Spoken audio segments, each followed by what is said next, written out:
Welcome to today's recording in our NCD online course on the theme of NCD introductions. We are talking today about NCD research, its history and approaches. Let me give you first an overview.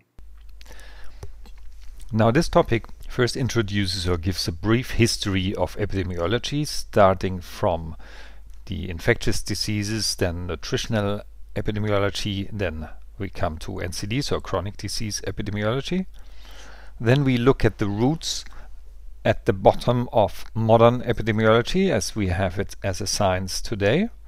And I give you a list of the different study designs used in chronic disease epidemiology, as you will come across them throughout the course. We have at the end of this module an activity to be done by you, and I listed one essential reading you will find in our resource files. The learning objectives for this topic are to describe the origins of epidemiological research and how chronic disease epidemiology emerged, and then for you to understand the main epidemiological research approaches used in chronic disease research. So let me start to give you a very brief history of epidemiology and how the history shaped our thinking and our current use of methods. And as background, I'll use a very famous painting about the Black Death from Peter Bruegel, painted in the 16th century.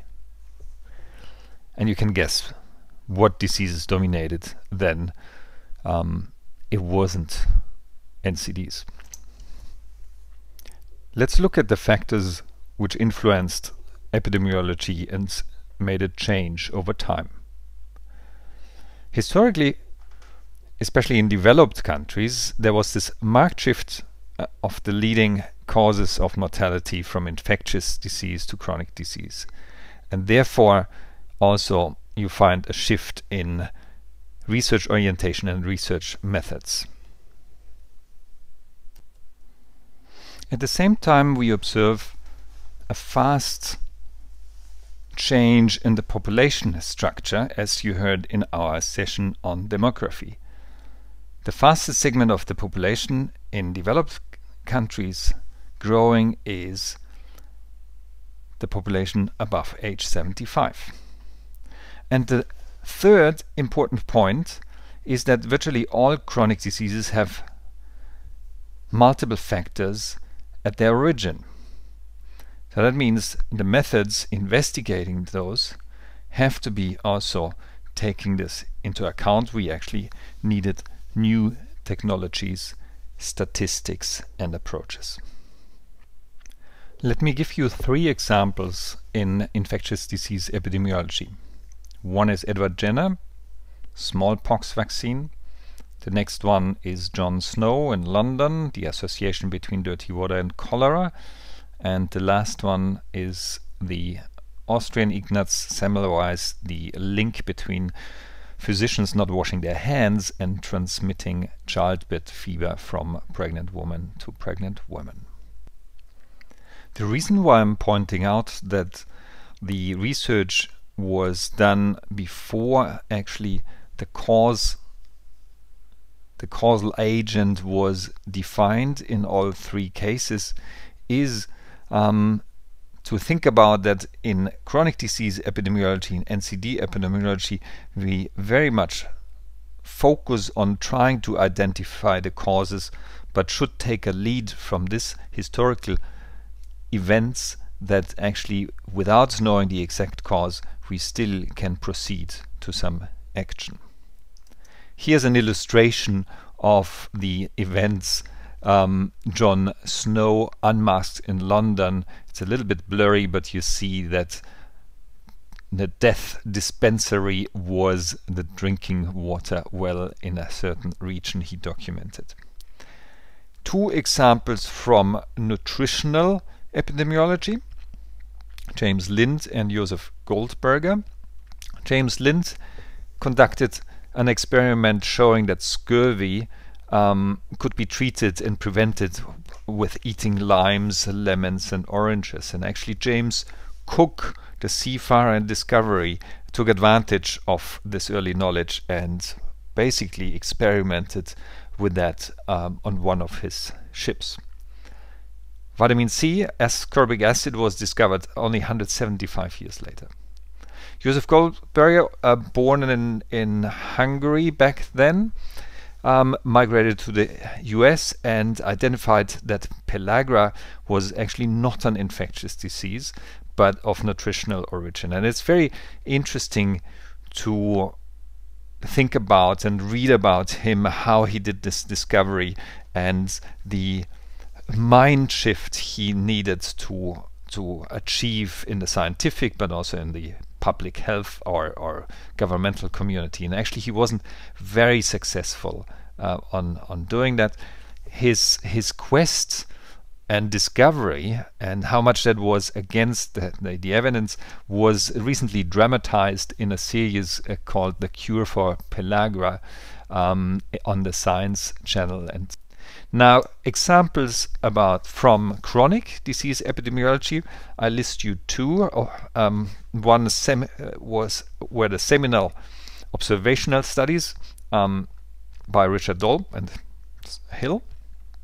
And those were the early case control studies around smoking and carcinoma of the lung, published in 1950. So since 1950 we have evidence about this causal relationship, but it took many decades later till we finally acted upon. Another example, cohort studies, a seminal arrangement and study setup was done in 1963, which is now exactly 50 years ago.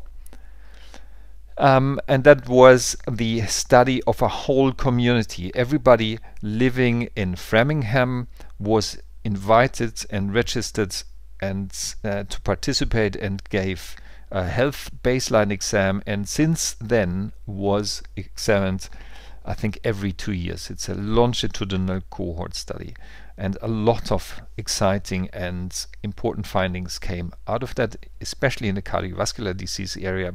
And last but not least, also in the epidemiology of chronic diseases, we have experimental studies.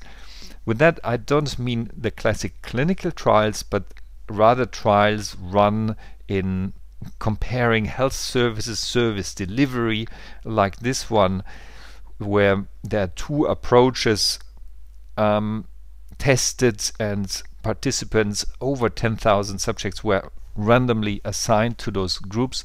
Either they had some intensive stepped care or what is called their referred care, meaning people were treated as usual through their primary care physicians. And if you look at the table, the mortality difference, 9 out of 100 in the more intensive stepped care against 9.7 out of 100. And you can guess it's not a huge difference. So that explains also why this type of study needs 10,000 or more of participants to demonstrate an effect. But on the other side, this is happening in real practices, primary care of physicians in a large population. So therefore it's closer to reality than a clinical trial.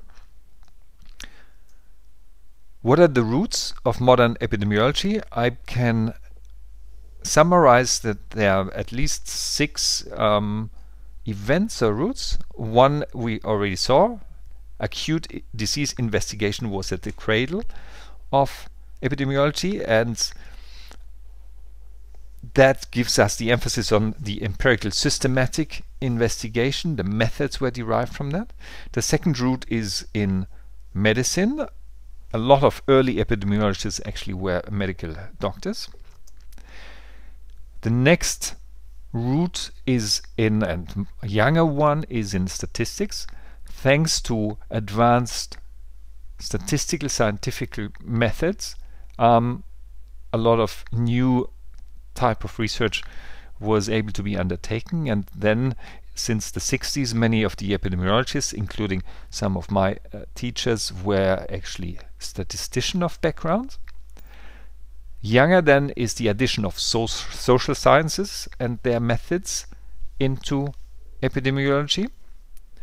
And next level are advances in computer science, not only for data collection but also for data visualization and putting us statistical methods at our fingertips, more sophisticated methods to handle large amounts of data and to perform complex analysis. And both are especially necessary, but of course not unique, in chronic disease epidemiology. And the most youngest event is the addition of genomics and its science. Since 2001, the first complete human genome was sequenced and published. So that is another newer dimension now at the roots of modern epidemiology, and also of great importance to chronic disease epidemiology when we look at disease susceptibility genes and the gene environment interaction. So what are the study designs used in chronic disease research? Traditionally we have ecological studies comparing countries, cross-sectional surveys, case control studies, cohort studies, the clinical trial, which then can be extended to what we saw the example before, a population-based trial or health service-based trial. And more novel, we have case cohort designs, use of registries, use of statistical modeling in epidemiology, and as I said before, the addition of genetic epidemiology, and last but not least, the use of the internet or linkage of database by doing secondary data analysis. So in summary, this topic should have given you a brief introduction about the historical developments and achievements in what started out be strong in infectious disease epidemiology, then nutrition epidemiology, and last but not least NCD epidemiology. I gave you a couple of key events in this historical brief overview, and I've shown you that the evolution of epidemiological techniques and research designs results now that modern NCD research has a variety of methods available which we need to learn and which we can choose from. Let me finish this segment with giving you a couple of additional resources and an outlook.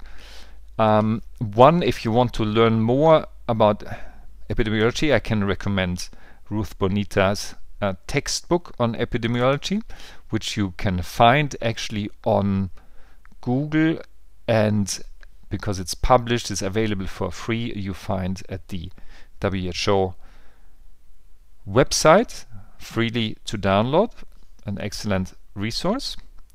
The other resource I wanted to share with you is this website, which is called epidemiolog.net. Here you see the address up there, where you find a lot of different freely available lectures, textbooks, and other resources. And last but not least, I also thought I should point you, for those who are interested in finding out the latest trends in epidemiology, to this recent last December conference held by the NIH in Bethesda, close to Washington, by the National Cancer Institute, where they actually, it's worthwhile browsing through, at the end had a couple of recommendations on how future epidemiology should look like. An interesting set on these recommendations, which were also published just this year in the journal Cancer Epidemiology. And with that, we reached the end of our first outlook in the history of epidemiology.